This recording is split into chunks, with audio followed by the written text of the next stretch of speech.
અમેરિકાએ જે ટેરિફ લગાવ્યો છે એનો વિરોધ ઠેર ઠેર જોવા મળ્યો છે। ત્યારે અમરેલી રાજકમલ ચોક ખાતે પણ દિગ્ગજ આગેવાનોએ અમેરિકન પ્રોડક્ટની હોળી કરી।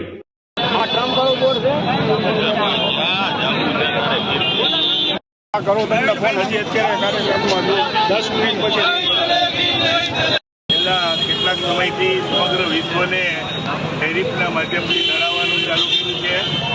ભારત આજે દુનિયામાં એક આર્થિક મહાસત્તા તરીકે ઉભરી રહ્યું છે અને ગણતરીના સમયમાં વિશ્વની સૌથી મોટી ત્રીજી મહાસત્તા બનવા તરફ જ્યારે જઈ રહ્યું છે ત્યારે ભારતને દબાવવા એમને ડરાવવા માટે ટ્રમ્પે જે એક પક્ષી ટેરિફનો જે નિર્ણય કર્યો છે એની સામે સમગ્ર દેશના નાગરિકોમાં એક પ્રચંડ રોષ છે અને આ રોષને વાચા આપવા માટે આજે અમરેલીમાં આ એક પ્રતિકાત્મક કાર્યક્રમ યોજ્યો છે જેમાં આપણે અમેરિકન પ્રોડક્ટ્સ જે ભારતમાં વેચાય છે જેને આપણે રોજબરોજ વાપરીએ છીએ એની આપણે આજે સિમ્બોલિક હોળી કરવા જઈ રહ્યા છીએ।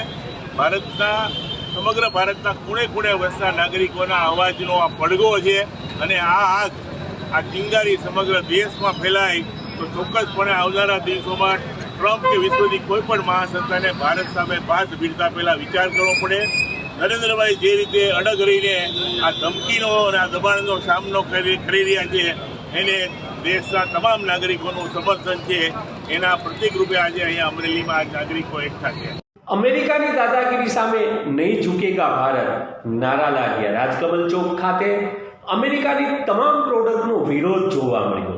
લોકોને પણ જાગૃત કરીને અમેરિકન પ્રોડક્ટને બોયકોટ કરીને ભારતને સાથ આપવા મોદી વડાપ્રધાનને સાથ આપવા જ્યારે ભારત મહાસત્તા બની રહ્યું છે ત્યારે અમેરિકાની અવળચંડાઈ સામે આવી હોય ઠેર ઠેર વિરોધ જોવા મળી રહ્યો છે।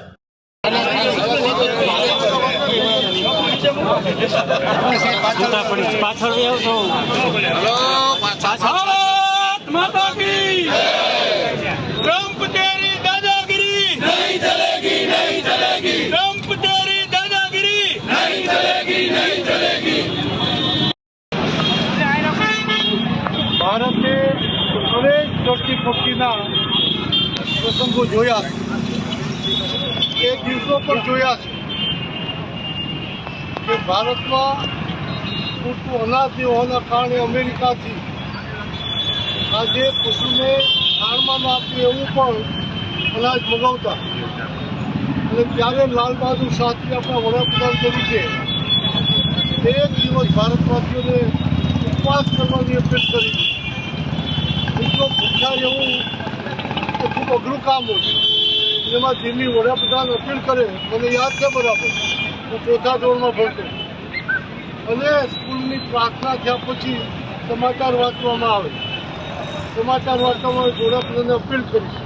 બીજા દિવસે મેં જ્યારે ઉપવાસની વાત કરી તો જ્યારે કોઈ સોમવાર નથી વાર નથી શેના માટે વડાપ્રધાને અપીલ કરી। રાષ્ટ્રીય એકતા માટે જ્યારે મુખ્ય દેશના મુખ્ય કહેવાય એવા વડાપ્રધાન અપીલ કરે તો આપણે જોયું। બીજો પ્રસંગ મને યાદ આવે છે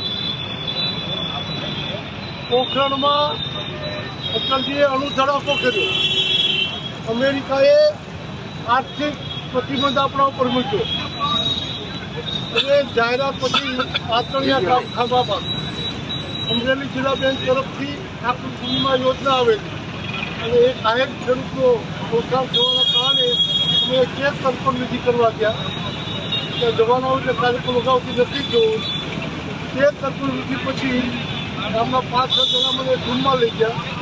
હાથમાં 5,000 રૂપિયાની કોઠરી પકડાઈ ગઈ ગુસ્સામાં શેના માટે કે ના તમે કાલે કીધું કે હું જાજો સમય નહીં રોકાઉં પાર્લામેન્ટ ચાલુ છે મારે એટલું પાર્લામેન્ટ ચાલુ રહેશે હવે જરાક જેવો મહત્વનો વિષય છે ત્યાં તાત્કાલિક જવું પડશે એટલે અમેરિકાએ પ્રતિબંધ અને લોકોને શું અપીલ કરવા માંગો છો?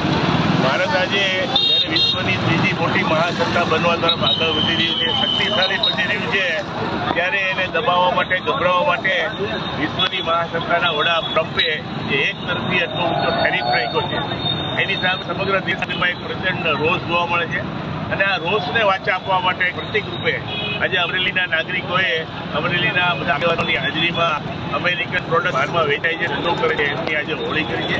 આ એક સિમ્બોલિક વિરોધ છે. આવનારા દિવસોમાં જો આ પ્રકારનું ટેરરિઝમ ચાલુ રહેશે તો આનાથી પણ આકરા પગલાં અમરેલીમાંથી અને સમગ્ર દેશમાંથી નાગરિકો તરફથી આવશે. આ વલણ સામે નરેન્દ્રભાઈના નેતૃત્વમાં ભારતે જે વલણ લીધું છે અને એને નહીં ચૂકવાનો જે નિર્ધાર કર્યો છે એને ભારતની પ્રજાનું પૂરેપૂરું સમર્થન છે.